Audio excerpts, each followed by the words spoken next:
Alright, so let's get started with absolute value inequalities. And we have here um, absolute value of x minus 2 is greater than 3. And I will use two methods to solve this. And you can choose whichever one you'd like to do your future questions with. First, I will just do the number line method, and later I will graph the whole thing, and you will be able to see the solution. So let's start with the number line system. So what we'll do here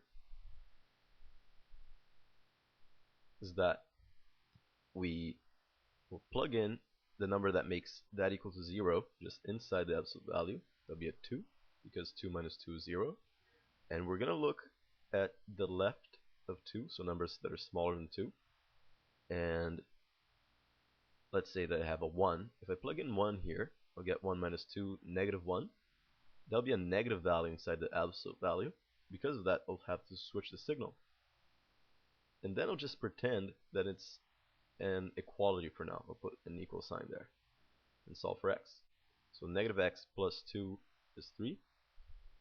I'll subtract 2 from both sides of the equation. So these guys cancel out, and we get negative x is equal to 3 minus 2, positive 1. Then I'll divide both sides by negative 1. X is just 1 divided by negative 1, negative 1. So I'll plug in the negative 1 right here. Then I will consider numbers that are that are greater than 2. If I plug in a 3 here, 3 minus 2 is positive 1. And since we have a positive number inside the absolute value, we don't need to change the signal like we did here. We can leave it as x minus 2. And we'll pretend it's an equal sign again. So x minus 2 is equal to 3. So I'll add 2 to both sides of the equation. And here we have x equals 5. Great. So now I have another number. I'll plug in the 5 over here. And now we have to test, basically, 3 areas. Smaller than negative 1, between negative 1 and 5. Note that we sort of ignored the 2. And greater than 5. And for this area, I'll pick we have to pick test numbers. So I'll pick negative 2 here, number smaller than negative 1. Between negative 1 and 5, I'll pick 0. And then greater than 5, I'll just pick 6. So, okay, so let's test negative 2. So the absolute value of negative 2 minus 2, is that greater than 3? We'll see. Negative 2 minus 2 is negative 4. And the absolute value of negative 4 is positive 4. So that does work. 4 is greater than 3. So this whole area will work. What about the area between negative 1 and 5? I can plug in the 0. So 0 minus 2, is that greater than 3? 0 minus 2 is negative 2. The absolute value of negative 2 is 2. And that is not greater than 3. So that doesn't work out. So this area here, we don't highlight it. What about numbers that are greater than 5? I'll pick the 6. So 6 minus 2, the absolute value of 4 is greater than 3, so that does work. And that is the solution. I'm going to write it in red though. X will be smaller than negative 1, which indicates this whole area here. So x is smaller than negative 1. And x is greater than 5. So x is greater than 5. So that is our solution. That was a terrible looking x. Now I'm just going to graph it. I'll graph everything over here to make sure that you see it well.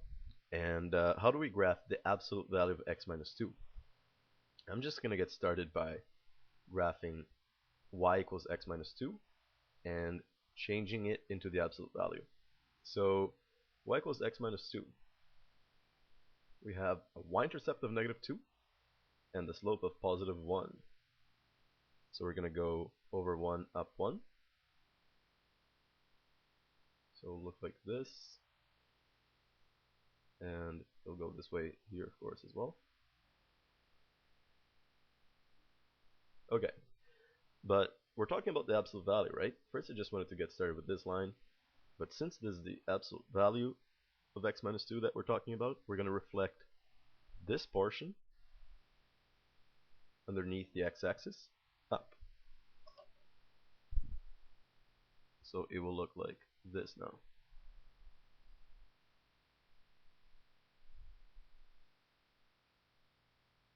Okay, so the red graph represents the absolute value of x minus 2.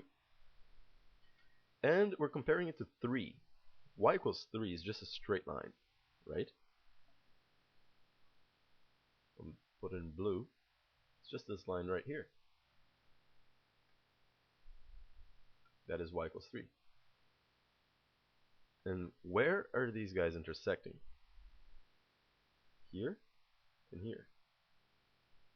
At -1 and +5. Just like what we found here, -1 and +5.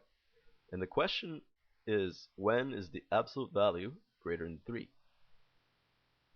The absolute value, the red line, is greater than the blue line for all values smaller than -1, so here, and for all values that are greater than 5. The red line is bigger than the blue line. For the area in between, the absolute value is below y equals 3, so that doesn't count. So we just sort of basically proved that what we found algebraically was correct. So x is smaller than -1, and x is greater than 5. That's it.